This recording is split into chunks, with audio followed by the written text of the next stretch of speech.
男人为了挽留即将离婚的妻子，就在他毫无防备的情况下，掏出一只早已准备好的针管。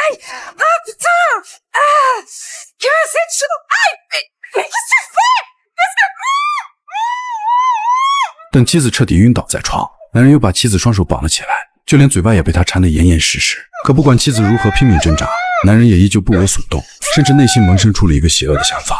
因为就在几个月前，男人还是医院里的救护人员，然而看似人畜无害的他，却手脚十分的不干净，每次都会趁着救护的空档，偷偷拿走女伤者的贴身物件。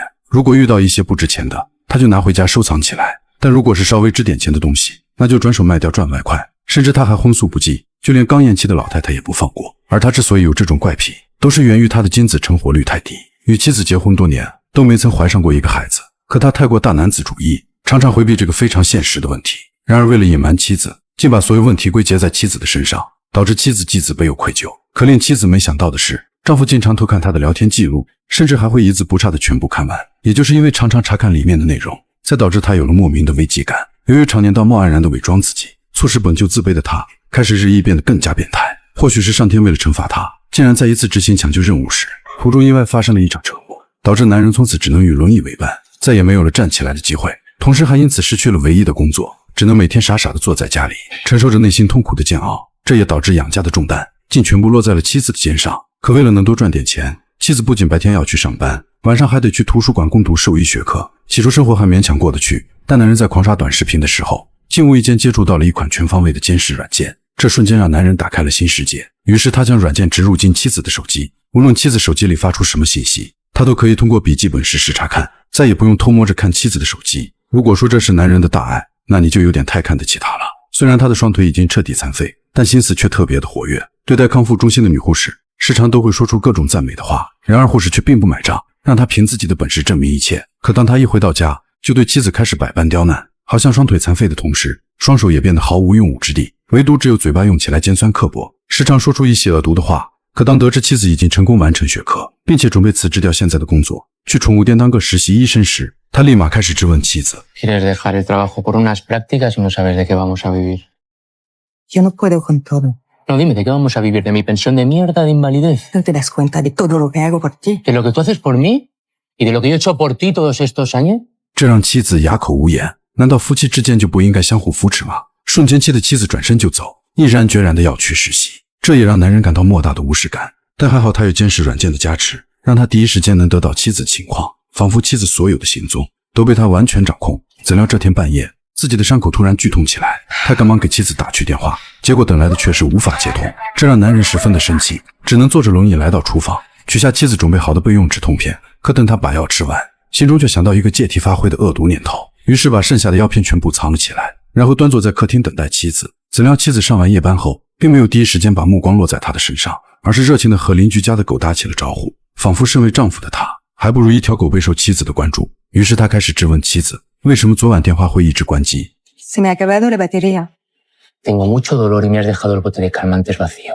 Había un bote entero en el He armario. buscado por todas partes y no había nada. ¿Cómo que no? Sí, los dejé aquí. Te estoy diciendo que ahí no hay nada. ¿Cómo puedes olvidarte de algo tan importante, Vane? 妻子赶紧找了一遍，果然发现没有，可男人依旧不依不饶地谴责他。为此妻子只能向他道歉。眼看丈夫非常生气，她赶忙拿上包包就要出门购买，而男人并没有闲着，赶紧从盒子里掏出细针，然后依次插入准备好的生牛排，急急忙忙地来到公园，然后找到邻居家的那只小狗，趁着邻居一个不注意，把准备好的牛排投喂给了小狗。回家后的他又开始监听妻子，果然他的所作所为已经引起了妻子的反感。为此他特地给妻子准备了一顿丰盛的晚餐，同时送了一条裙子给妻子。等他把所有的一切都准备好，妻子也穿上了他新买的裙子。殊不知这都只是男人计划的一部分。为了挽留妻子，他提前把造娃的事情提上日程，这让妻子很是开心。但眼看丈夫的现状肯定很难，于是趁着男人淋浴的时间，她给闺蜜发去了短信，结果却听到房间里的电脑传来提示音，随后便拿着手机走向房间。随着手机不停收到回复，房间里就会传来一阵回音。好奇的她赶紧开门查看，发现丈夫的电脑里正好有个程序，于是她点开摄像头，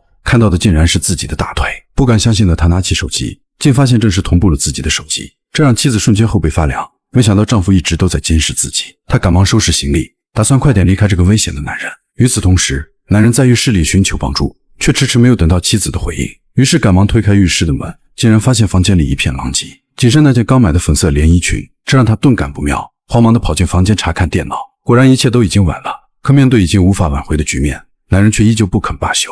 于是他开始偷偷监视起妻子的行踪，发现自从离开他之后，妻子竟然变得明媚开朗起来，不仅有了自己喜欢的工作，还很快交上了一个新的男朋友。然而让他感到可悲的是，那个男人竟然是自己的前同事马克。他立马跟踪起两人，结果却来到了一家母婴店里，两人正开心地探讨着眼前的婴儿车，还做出十分亲密的动作。显然妻子已经怀有了身孕，并且还不是他的。为此他找到医院里的朋友，谎称自己需要麻醉剂来止痛。紧接着来到第二天，他便开始制造机会偶遇妻子，然后利用多年的感情来诱导她。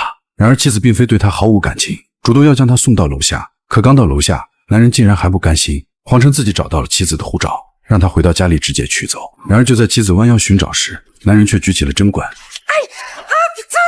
等妻子从麻醉中苏醒，自己却早被捆住了双手双脚。本以为男人会上前安慰，不料却打开了一旁的音乐盒，试图来掩盖妻子的求救声。紧接着拿走妻子的手机，并给马克发去了分手短信。等他做完这一切，就将手机丢进了一旁河中。直到晚上，他才慢悠悠地回到家，将播放许久的音乐全部关闭，确认妻子不会再呼喊救命后，这才将他嘴上的布条扯下。怎料妻子又突然大叫救命，慌张的男人赶忙堵住他的嘴。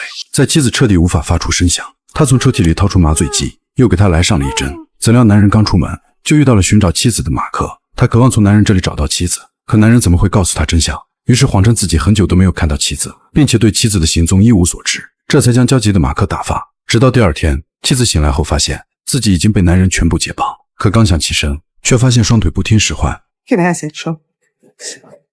Solo es anestesia epidural. 妻子不敢相信，端坐在眼前的男人竟然要让自己和他一样坐上轮椅。可男人为了庆祝，竟然准备了一桌子的美味佳肴，还好心的给妻子递出食物，试图寻找自己曾经的自信。眼看男人沉浸在自我陶醉中，妻子随手拿起酒瓶砸了过去，然后趁机离开房间。怎料男人变得怒火中烧，快速掏出一针麻醉剂，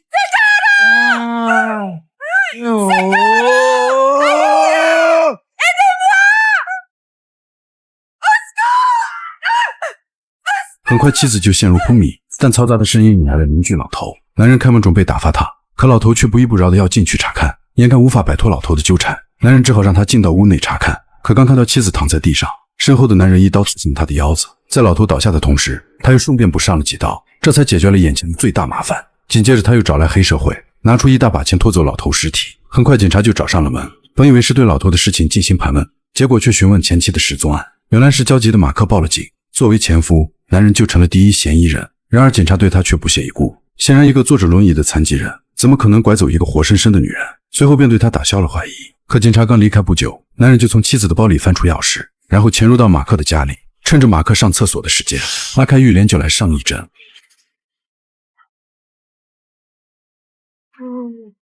直到凯特彻底昏迷倒地，他又给凯特灌入大量麻醉剂，紧接着整上半瓶烈酒，同时在离开之前把药瓶和酒瓶放在茶几上，伪造出意外自杀的假象。事后他的心情大好，还给即将出生的孩子准备睡床，并为妻子购置了一把轮椅，让两人看起来更像是一对完美的夫妻。然而为了挽回妻子的心，他还精心准备了一枚复婚戒指。可妻子表面上答应了他，却在进卫生间假装洗澡的时候，偷偷将指甲剪塞进裤裆，还打掉了肚子里的孩子。晚上男人发现妻子正在发烧，于是准备去药店买药。然而他刚出门，妻子就掏出准备好的指甲剪，一点一点地剪断绳子，然后爬到一旁拿起螺丝刀，拼尽全力别开紧锁的房门，向着大门的方向爬去。可就在他扶着栏杆走出不远，电梯里的男人突然赶到，眼看妻子即将逃跑，男人赶忙从电梯里出来，顺着妻子逃跑的方向追赶。怎料妻子一个不小心，直接掉到了下面一个平台，男人也不管不顾，坐着轮椅就冲了过去。为了赶紧抓住逃跑的妻子，他也顺着楼梯滑了下去，正好抓住了妻子的脚。就这样两人你来我往的打斗，丝毫不给对方任何情面。眼看男人即将掉下楼，妻子赶忙掏出身上的螺丝刀，迅速朝着他的身体砸去。可男人依旧抓住栏杆，为此妻子再次砸向他的手掌，最终成功将男人推下了楼。本以为影片就此结束，结果男人并没有彻底摔死，如今的他成了重度瘫痪，除了脑子和眼球还能转动以外，其他的部位基本无法动弹。 ¿Te alegras de verme? A partir de ahora, seré yo quien cuide de ti. 至此影片全部结束。